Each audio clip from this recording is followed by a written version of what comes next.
ऊपर एफआईआर तक नहीं होता है, उसमें सुप्रीम कोर्ट की दखलंदाजी होती है और उसके बाद उस पर बात चलती है। तो क्या देश की व्यवस्था इतनी लचर हो गई है, इतनी कमजोर हो गई है क्या? नहीं, देखिए, इसको कहते हैं तानाशाही, डिक्टेटरशिप। जब आप जनता की बात ना सुनी जाए, जनता के मुद्दों पे बात ना की जाए, उनकी तकलीफ को ना सुना जाए, है ना, उनकी समस्याओं पे बात ना हो, तो इसका मतलब तानाशाही है। आपने झूठ बोल करके एक झूठी कमेटी बना करके इन खिलाड़ियों को यहाँ से मोर्चे से उठा दिया। और जब पहली बार ये बैठे थे खिलाड़ी, तो एकदम से एक मूव पड़ा, पूरे देश में इनके समर्थन में एक लहर चल गई थी। उस समर्थन को, जन समर्थन को खराब करने के लिए, उसको रोकने के लिए, उसको धीमा मंद करने के लिए इन्होंने वो कमेटी बना करके आई वॉश किया। और उसके बाद इन्होंने सोचा कि खिलाड़ी तो आएंगे नहीं वापस इनको ऐसे जन समर्थन नहीं मिलेगा। लेकिन हम आज इसीलिए यहाँ आए हैं, हमारा ट्रेड विंग भी आया है, CITU, तमाम लोग आए, हमारे लीडर आए, हमारे कॉमरेड गौड आए, हमारे अनुराग सक्सेना जी आए, हमारे गिल साहब आए, तमाम लोग आए, क्योंकि यहाँ पर समर्थन देने की भैया ये ऐसा नहीं चलेगा। हम भले ट्रेड यूनियन मोर्चे के आदमी हैं, हम भले ही मजदूर वर्ग के आदमी हैं, लेकिन जो भी तकलीफ होगी देश के नागरिक के साथ, कमजोर नागरिकों के, महिलाओं के खासतौर पे, जो इन्होंने कहा भैया ढोल गवार शूद्र पशु नारी सब है सकल ताड़ना के अधिकारी, तो भारत का संविधान कहता है ढोल गवार शूद्र पशु नारी सब है मानवीय और संवैधानिक अधिकारों के अधिकारी। तो ये नारियां यहाँ बैठी हुई है, इन नारियों के समर्थन में हम मजदूर वर्ग मेहनत का शाबाब की जिम्मेदारी है कि यहाँ पर आकर के सरकार को चेतावनी दे कि अकेले नहीं है, आप झूठ नहीं बोल सकते, आप धोखा नहीं दे सकते इस देश की बेटियों को, इस देश के खिलाड़ियों को धोखा नहीं दे सकते, इस देश के जनमानस को आप धोखा नहीं दे सकते। आपने किसानों को भी ऐसे धोखा देकर के उठाया, आपने इन महिलाओं को भी ऐसे धोखा देकर उठाया, आप मजदूरों को भी धोखा देकर के उनको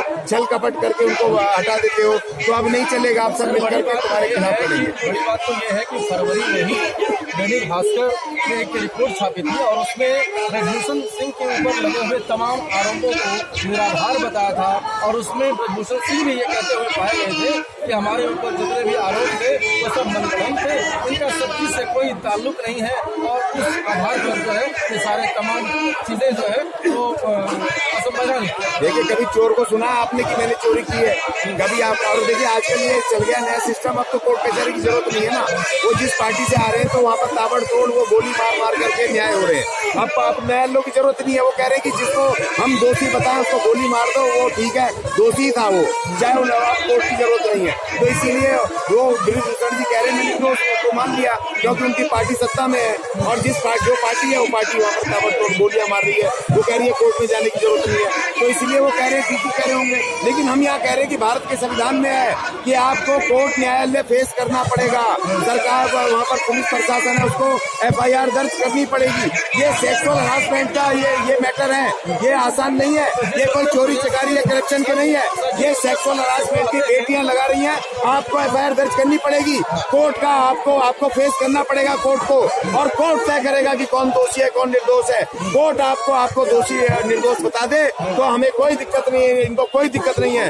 लेकिन जब एक महिला बैठ के एक अपना मान सम्मान छोड़ करके पूरी दुनिया के सामने जब एक बेटी कह दे कि मेरे साथ ये घटना हुई है, तो वो सबसे बड़ी बात है, वो अपने आप में बड़ी सीरियस बात है। और आप कह रहे हो मैंने कुछ करा ही नहीं है और सरकार उनके समर्थन में खड़ी है, तो क्यों बनाई आपने इंक्वायरी कमेटी, क्यों बनाई, क्यों धोखा दिया आपने? इनको लड़ने देते, जनता तय करेगी। देखो, अभी जनता की अदालत बाकी है, 2024 आने वाला है, जनता की अदालत तय करेगी और तुम्हें सबक सिखाएगी। अगर तुमने पहलवानों का, अगर तुमने सही से इनको न्याय नहीं दिया, इनकी बात नहीं सुनी।